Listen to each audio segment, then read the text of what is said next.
Innal hamdalillah nahmaduhu wa nasta'inuhu wa nastaghfiruh wa na'udzu billahi min shururi anfusina wa min sayyiati a'malina may yahdihillahu fala mudilla lahu wa may yudlil fala hadiya lahu wa asyhadu an la ilaha illallah wahdahu la syarika lahu wa asyhadu anna Muhammadan abduhu wa rasuluh sallallahu alaihi wa ala alihi wa ashabihi wa man tabi'ahum bi ihsanin ila yaumiddin, amma ba'du. Alhamdulillah, ma'asyiral ikhwah fid din rahimakumullah.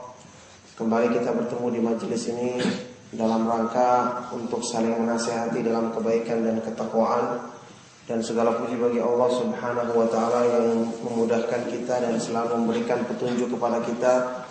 Segala puji bagi Allah Subhanahu wa taala yang menjadikan kita mencintai majelis ilmu, yang dengan itu kita akan selalu dimudahkan untuk memperbaiki hal-hal yang kurang dalam diri kita, dalam keimanan kita.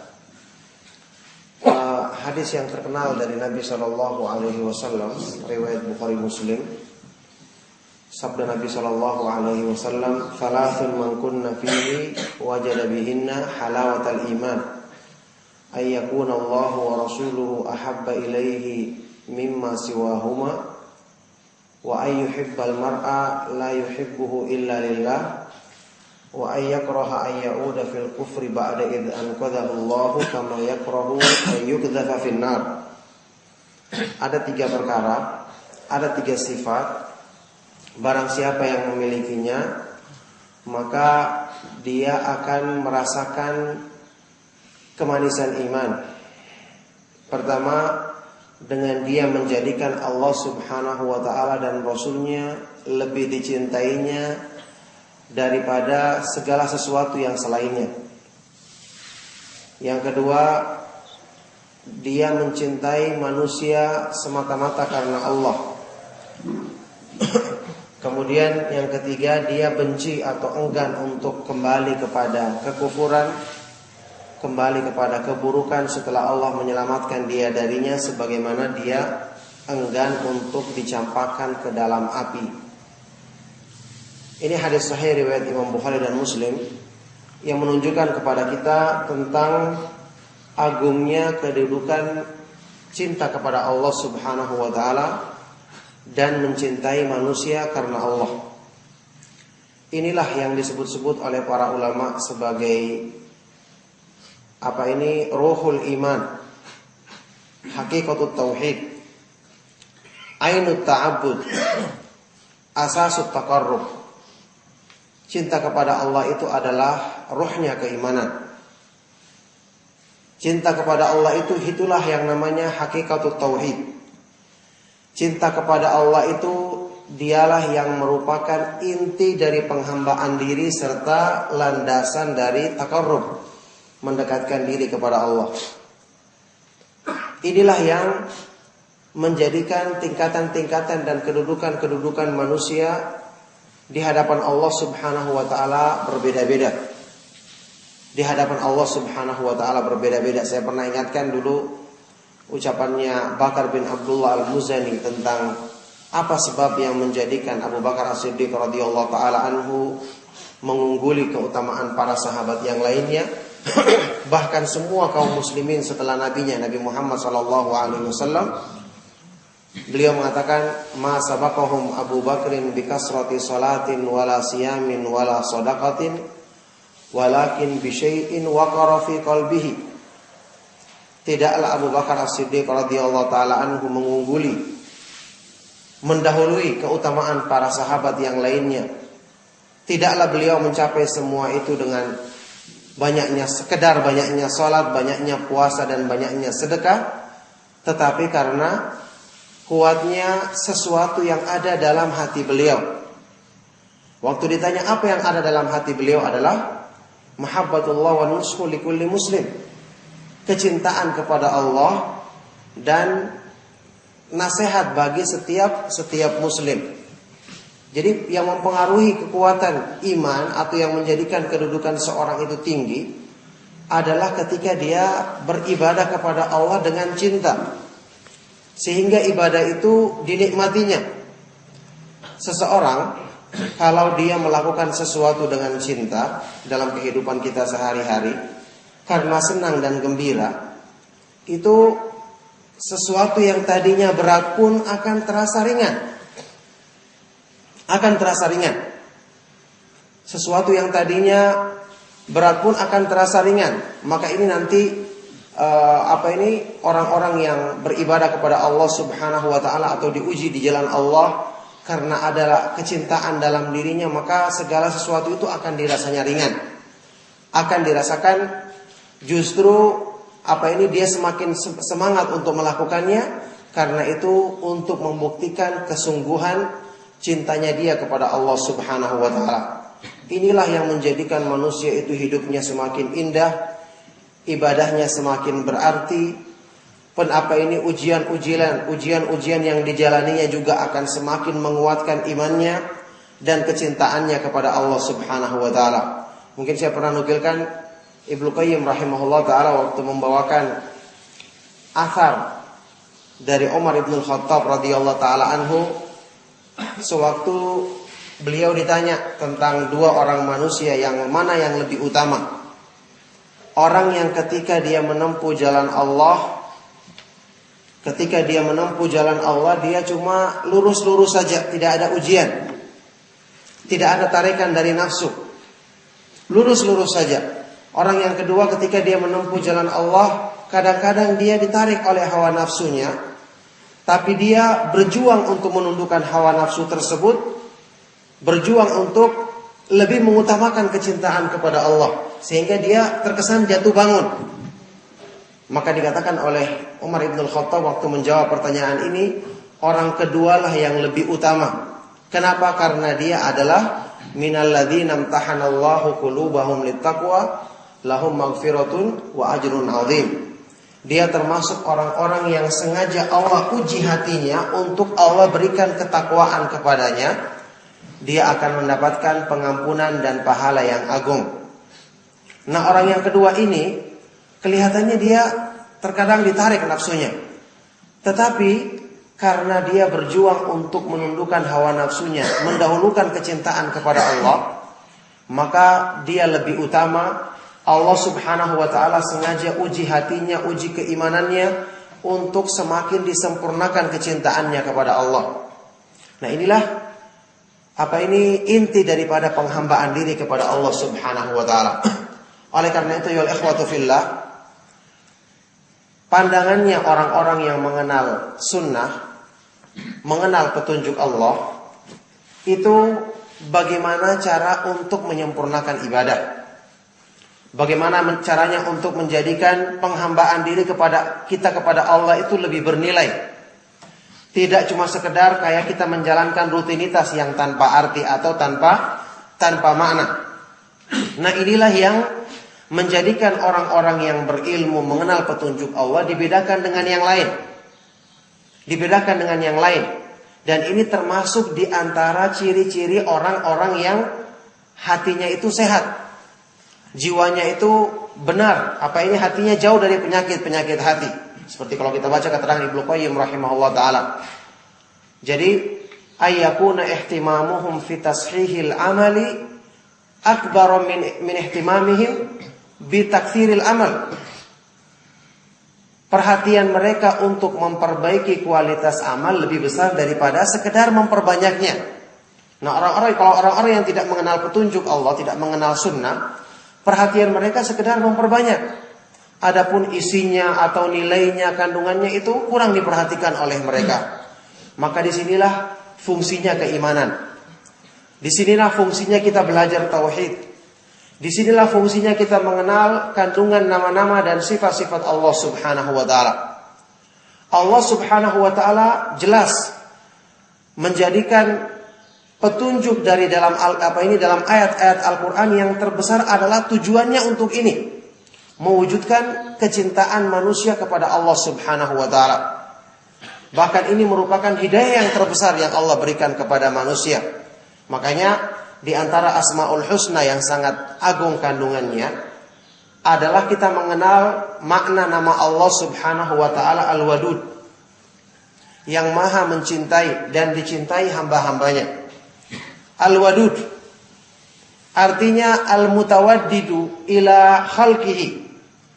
Dialah Allah yang mengajak hambanya untuk mencintainya. Karena jelas Allah maha mengetahui kecintaan kepada Allah itu adalah sumber kebaikan. Bahkan kata Ibnu Qayyim rahimahullah ta'ala, la sa'adata lil qalbi wala hayata wala faraha wala surur. Tidak ada kebaikan, tidak ada kehidupan, tidak ada kegembiraan, ketenangan yang hakiki bagi hati manusia kecuali dengan dia itu mencintai Allah Subhanahu wa taala, beribadah kepadanya semata-mata, mengenalnya dan menjadikannya lebih dicintai daripada segala sesuatu yang ada di dunia ini. Nah, oleh karena itulah petunjuk terbesar dari Al-Qur'an adalah dalam masalah ini. Saya pernah jelaskan kenapa paling banyak dalam Al-Quran itu menjelaskan tentang nama-nama, sifat-sifat dan perbuatan Allah. Kenapa ayat-ayat dalam Al-Quran atau surat-surat dalam Al-Quran yang menyebutkan tentang nama-nama dan sifat-sifat Allah paling besar keutamaannya, seperti ayat Kursi, kemudian surat Al-Ikhlas, dan surat atau ayat-ayat yang lainnya. Karena ini merupakan petunjuk terbesar. Ini merupakan sebab untuk yang Allah Subhanahu wa ta'ala jadikan bagi manusia untuk mereka itu bisa mencintainya. Nah, oleh karena itulah Allah Subhanahu wa ta'ala senantiasa memperkenalkan kepada hambanya dirinya dengan keindahan nama-namanya dan kesempurnaan sifat-sifatnya, yang ini merupakan sebab utama, sebab pertama, sebab yang paling besar untuk hamba itu bisa mencintai Allah Subhanahu wa ta'ala. Ibnu Qayyim mengatakan, man arafallaha bi asma'ihi wa sifatihi wa af'alihi ahabbahu la mahalata. Barang siapa yang mengenal Allah dengan nama-nama, sifat-sifatnya dan perbuatan-perbuatannya, maka dia pasti akan mencintai Allah Subhanahu wa ta'ala. Berarti orang yang belajar akidah asma wa sifat dengan benar, kemudian ketika dia membaca Al-Quran, dia merenungkan kandungan dari apa yang telah dipelajarinya dari nama-nama Allah, sifat-sifatnya dan perbuatan-perbuatannya, ini yang akan sangat mempengaruhi kesempurnaan imannya dan akan memudahkan dia untuk meraih kedudukan yang tinggi tadi, yaitu mahabbatullah, kecintaan kepada Allah Subhanahu wa ta'ala. Juga dalam ayat-ayat Al-Quran, Allah Subhanahu wa ta'ala banyak menyebutkan tentang berbagai macam nikmatnya kepada hambanya, berbagai macam nikmat dan kebaikannya. Kenapa demikian? Tadi tujuannya agar hamba itu mencintai Allah Subhanahu wa ta'ala. Fitrah manusia, jiwa manusia itu mencintai kesempurnaan. Kalau kita renungkan, siapapun yang kita cintai di dunia ini, siapapun yang kita cintai di dunia ini tidak akan lepas dari faktor pertama, kita menganggap orang yang kita cintai itu punya keindahan, punya kesempurnaan. Atau faktor lainnya, kita menganggap dia itu banyak jasa dan kebaikannya kepada kita, atau kita butuh kepadanya. Nah, semua faktor-faktor ini kalau kita renungkan, semua secara sempurna ada pada Allah Subhanahu wa ta'ala. Sekarang, kesempurnaan Allah Subhanahu wa ta'ala dalam semua nama-nama dan sifat-sifatnya, ini jelas kesempurnaan yang tiada taranya. Innallaha jamilun yuhibbul jamal. Allah Subhanahu wa ta'ala maha indah dan mencintai keindahan.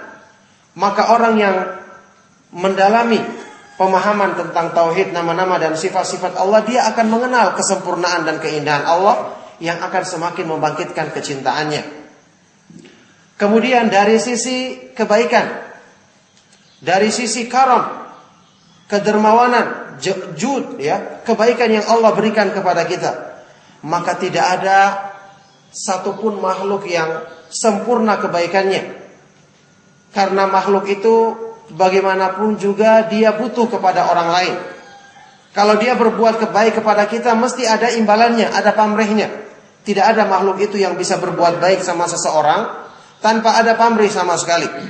Mesti ada pamrihnya, karena makhluk itu butuh. Dia berbuat baik sama orang lain karena saling melengkapi dengan makhluk yang lainnya. kecuali Allah Subhanahu wa ta'ala yang kebaikannya itu tanpa pamrih dan sempurna diberikan kepada manusia. Bayangkan, hidayah milik Allah diberikan kepada manusia. Kadang-kadang kalau kita berpikir, kita banyak kekurangan. Sejak kecil juga jasa kita terhadap Islam biasa-biasa saja. Tidak ada kebaikan-kebaikan besar yang kita lakukan. Tapi subhanallah Allah Subhanahu wa ta'ala berikan hidayah kepada kita untuk bisa belajar sunnah, mengenal tauhid, mengenal banyak-banyak kebaikan yang mungkin orang-orang di sekitar kita yang kita pertimbangkan dia itu lebih banyak, lebih semangat dan seterusnya, Allah tidak berikan hidayah tersebut. Kemudian Allah Subhanahu wa ta'ala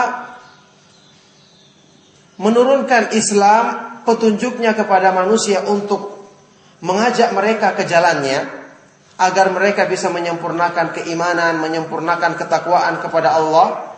Ini tanpa pamrih. Dalam artian Allah tidak butuh untuk kebaikan itu kembali kepada dirinya. Wa ma khalaqtul jinna wal insa illa liya'budun ma uridu minhum min rizqin wa ma uridu ayyut'imun. Innallaha huwar razzaqu dzul quwwatil matin. Tidaklah aku ciptakan jin dan manusia kecuali agar mereka beribadah kepadaku. Aku tidak menginginkan dari mereka rezeki atau agar mereka memberi makan kepadaku. Jadi Allah tidak menghendaki, karena Allah itu Ghani, Maha kaya pada zatnya. Wallahul ghaniyyu wa antumul fuqara. Allah itu Maha kaya dan kalian itu yang butuh. Jadi Allah berikan hidayah kepada kita, dimudahkan kita dengan sebab-sebab kebaikan, dihindarkan dari keburukan, itu murni semua untuk kebaikan manusia. Itu karena kasih sayangnya dan rahmat Allah Subhanahu wa ta'ala yang kita ketahui. Rasulullah SAW bersabda, "Lallahu arhamu bi'ibadihi min hadhihi biwaladiha." Allah lebih penyayang terhadap hamba-hambanya dibandingkan seorang ibu yang sangat sayang kepada bayinya, kepada anaknya yang masih bayi. Jadi itu murni untuk kebaikan manusia. Kita ketahui semua Allah Subhanahu wa ta'ala, seperti dalam hadis-hadis yang sahih, tidak butuh kepada ketaatan manusia. Amal soleh yang dilakukan oleh manusia tidak bertambah kebaikannya, tidak akan kembali kebaikannya kepada Allah. Sebagaimana perbuatan maksiat manusia tidak merugikan Allah Subhanahu wa ta'ala sedikit pun. Ini Allah Subhanahu wa ta'ala yang maha kaya. Jadi semuanya itu murni kebaikannya untuk kembali kepada manusia. Bersamaan dengan itu, ketika seorang manusia juga lalai, kurang mensyukuri nikmat tersebut, tidak ingat akan kebaikan-kebaikan Allah tersebut, Allah masih memberikan kesempatan kepada dia. Diberikan padanya sebab-sebab agar dia bisa bertobat dan kembali. Dimudahkan dia misalnya untuk dengar ceramah, dengarkan pengajian sehingga dia sadar. Ini juga adalah kebaikan besar bagi Allah Subhanahu wa ta'ala. Lebih daripada itu, orang yang bertobat dari kesalahannya, yang seharusnya secara logika dan pertimbangan kita, ya dia sudah pernah melakukan kesalahan. Bagaimanapun kalau untuk di kalangan manusia, orang yang sudah punya salah itu sulit untuk hilang kesan buruknya dalam diri kita. Tapi Allah Subhanahu wa ta'ala tidak demikian. At-taubatu tajubbu ma qablaha. Taubat itu menghilangkan semua bekas-bekas yang dulu, yang sebelumnya. At-taibu minadz-dzanbi kaman la dzanba lahu, kata Nabi SAW. Orang yang telah bertobat dari perbuatan dosanya seperti orang yang tidak punya dosa sama sekali. Bahkan lebih daripada itu, Allah gembira menerima taubat hambanya, ya kan? Lallahu afrahu atau asyaddu farhan bi taubati ahadikum. Sungguh Allah Subhanahu wa ta'ala lebih gembira menerima taubat seorang hamba daripada kegembiraan-kegembiraan yang pernah dilukiskan dalam kehidupan manusia. Jadi bukan cuma dimudahkan bertobat, bukan cuma dikembalikan kedudukannya kepada Allah, apa ini keimanannya, dihapuskan dosa-dosanya, tapi Allah gembira menunjukkan orang yang bertobat itu Allah mencintainya. Makanya ini rahasianya kenapa dalam 2 ayat Al-Quran yang menyebutkan nama Allah Al-Wadud, itu selalu digandengkan dengan kasih sayang dan pengampunannya. Inna Rabbi Rahimun Wadud. Sesungguhnya Rabbku adalah maha penyayang dan maha wadud, mencintai. wa huwal ghafurul wadud. Dan Allah Subhanahu wa taala Maha mencintai dan Maha menyayangi. Maksudnya apa? Orang yang dia itu merasa ada kekurangan dalam dirinya, banyak berbuat dosa, tidak menghalangi dia untuk meraih kecintaan kepada Allah, asal dia mau bertobat dan kembali kepada Allah. Ibnu Qayyim mengatakan setelah menjelaskan keterkaitan dua nama ini dalam satu penjelasan yang panjang, di akhirnya beliau menyimpulkan, idzan at-taibu habibullah. Kalau begitu orang yang bertobat itu adalah kekasihnya Allah Subhanahu wa taala. Maka ini adalah karunia yang agung yang memberikan menjadi kabar gembira bagi kita bahwa ternyata orang-orang yang punya yang penuh dengan kekurangan seperti kita itu tidak tertutup pintu untuk bisa menjadi kekasihnya Allah Subhanahu wa taala. Meraih kedudukan yang tinggi dalam Islam untuk bisa mewujudkan mahabbatullah dalam diri kita. Nah, oleh karena itu ya ikhwatu fillah, inilah satu kedudukan yang tinggi dalam agama yang harusnya menjadi target utama dalam hidup kita. Karena ini merupakan asal dari semua kegiatan atau perbuatan manusia. Agar hidup kita ini bernilai ibadah keseluruhannya, maka asal ini harus dibenahi terlebih dahulu. Kita tidak mungkin bisa mencintai orang karena Allah kalau kecintaan kepada Allah dalam diri kita sendiri lemah. Karena nafsu yang mendominasi. Kalau kecintaan kepada Allah tidak kuat, maka nafsu kita yang mendominasi, sehingga kecintaan kita kepada siapapun akan mencelakakan nantinya. Kita ketahui, cinta kepada manusia, anak, istri itu fitrah. Cinta yang secara asal tidak tercela. Zuyyina lin-nasi hubbus syahawati minan nisa'i wal banina, dan seterusnya. Dijadikan indah dari pandangan mata manusia, dalam pandangan pada manusia, cinta kepada istri, anak, harta, dan seterusnya. Di akhir ayat ini Allah mengatakan dzalika mata'ul hayatid dunya, itu adalah perhiasan kehidupan di dunia. Tidak bermasalah asalnya.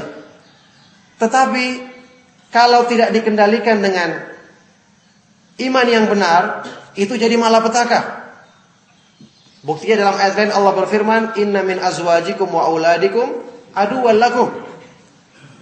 Sesungguhnya di antara istri-istri dan anak-anakmu ada yang menjadi musuh bagimu. Kenapa?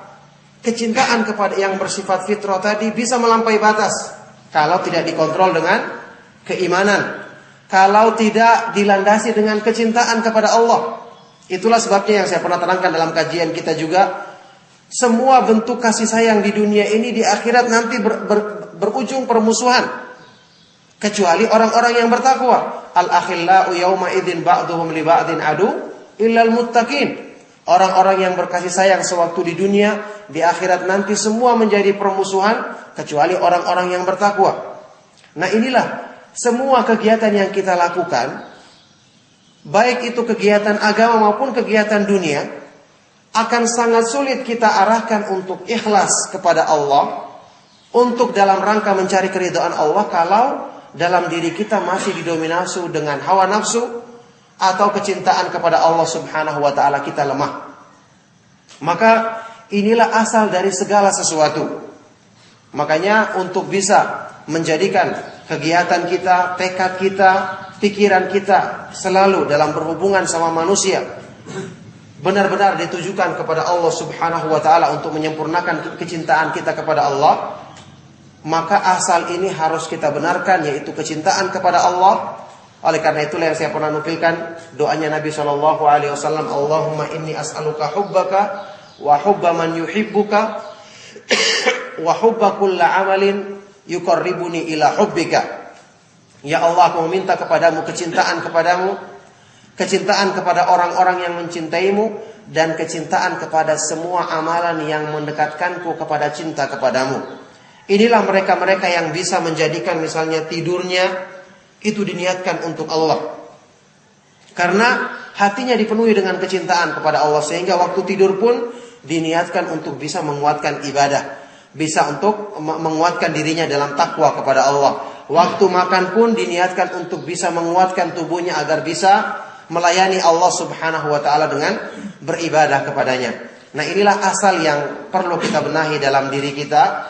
Inilah tujuan kita mengapa kita harus dalam urusan-urusan dunia berusaha menundukkan hawa nafsu, selalu berusaha untuk mengutamakan ridha Allah Subhanahu wa taala. Dan tentu saja tidak lupa pula saya isyaratkan bahwa termasuk sebab utama untuk meraih kecintaan kepada Allah adalah mengikuti sunnah Nabi Shallallahu Alaihi Wasallam. Ini termasuk sebab yang penting. Qul in kuntum tuhibbunallaha fattabi'uni yuhibbukumullah wa yaghfir lakum dzunubakum. Katakanlah jika kalian benar-benar mencintai Allah, maka ikutilah petunjuk Nabi Shallallahu Alaihi Wasallam, maka niscaya Allah Subhanahu Wa Taala akan mencintaimu dan akan menghapuskan dosa-dosamu. Yang jelas ini adalah pembahasan yang butuh untuk dijelaskan lebih panjang. Ini cuma sekedar isyarat bahwa ini adalah tujuan utama yang hendaknya kita berusaha wujudkan dalam diri kita. Kalau sedikit demi sedikit kita berhasil meraihnya, maka insya Allah banyak kebaikan-kebaikan, banyak perubahan-perubahan dalam diri kita. Jangankan dalam hal ibadah, dalam hal-hal yang berhubungan dengan urusan dunia pun, pikiran kita, tujuan kita, dan target kita berubah menjadi kebaikan. Dan semua kegiatan kita menjadi bernilai ibadah di hadapan Allah Subhanahu wa taala, yang ini tentu akan merupakan kebaikan yang besar bagi orang-orang yang beriman kepada Allah Subhanahu wa taala dan hari kemudian. Ya, karena ini cuma kultum ringkas, maka semoga kajian kita pada pagi hari ini bermanfaat dan afwan atas segala kekurangan. Saya cukupkan. Sallallahu wasallam wa barak ala nabiyina Muhammadin wa ala alihi wa ashabihi wa man tabi'ahum bi ihsan ila yaumiddin wa akhiru da'wana alhamdulillahi rabbil alamin.